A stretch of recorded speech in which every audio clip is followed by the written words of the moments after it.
Live from downtown Detroit, Local 4 News at 11 starts now. Was it a high school prank or an assault?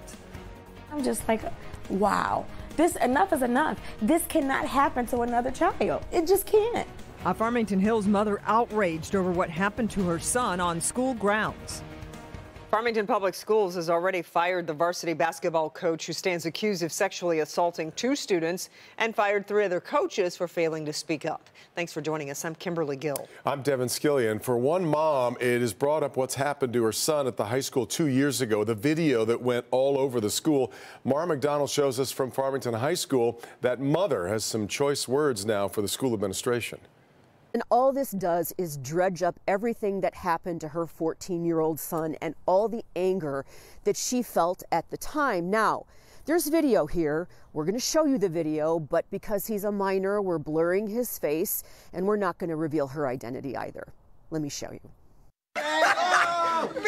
This was the video that went up on Snapchat. In it, a 14-year-old JV football player grabbed from behind, dragged on the ground, while a senior football player thrusts into him from behind. When he went home that day, he was humiliated, and he didn't tell his mom. The next day at Farmington High, as the video is making the rounds, one of the kids reports it anonymously to OK to Say. The school by law had to report it to the police, and the administration did.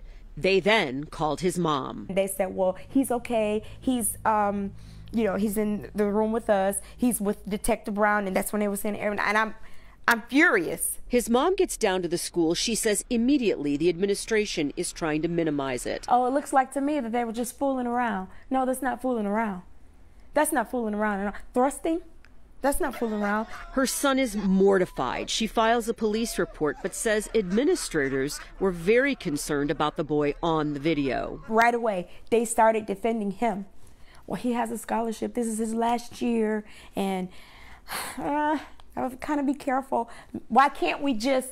The principal was saying, why can't we just maybe meet with the parents? Okay? She says she got zero support, and her son was afraid it would only get worse. So she gave in, but was promised there would be discipline. She says none was ever given. Farmington Schools tells us, yes, he was disciplined, but can't give details. All this mom knows is her son sat at the football banquet where the young man who grabbed him was lauded as a star and got his scholarship. She wants the district to know their approach to handle this was absolutely horrible. Now, she tells me that she went to several school board members over the weekend, told them her story, showed them the video. They have clearly alerted the administration. The administration tells us they're aware of the issue. She tells me that the administration's been calling her over the last several hours. She doesn't really want to talk to them. What she hopes is that the school board will launch some sort of an investigation here. Yes, what the school did was what they should have done. They reported it immediately. They say this student was disciplined. She'd like to know what that discipline was, and she'd like an answer for, she says, how she and her son were treated. We're in Farmington. I'm Mara McDonald, Local 4. All right, Mara.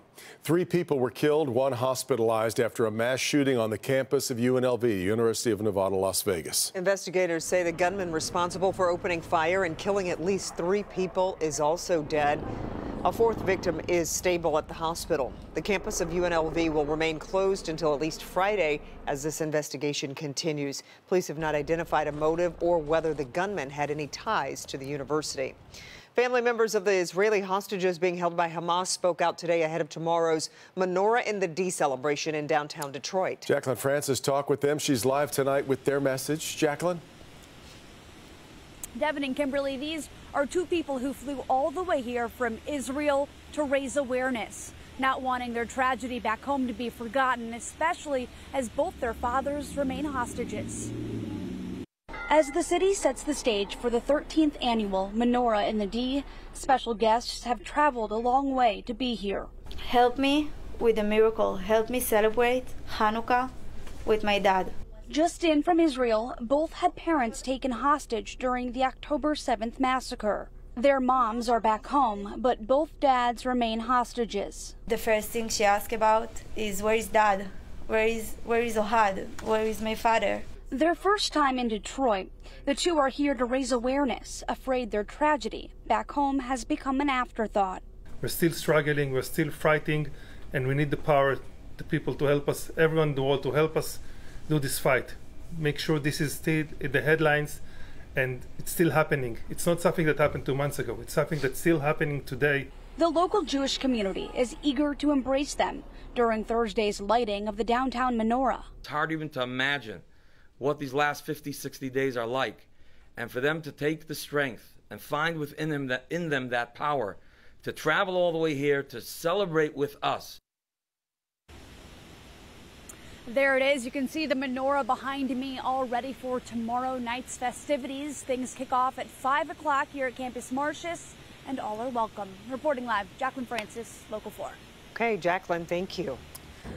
Here at 11, a Canton man in custody tonight after investigators say he called an Uber to try to get away from police. Deputies responded to a crash this afternoon on Kensington Road near Stobart in Livingston County.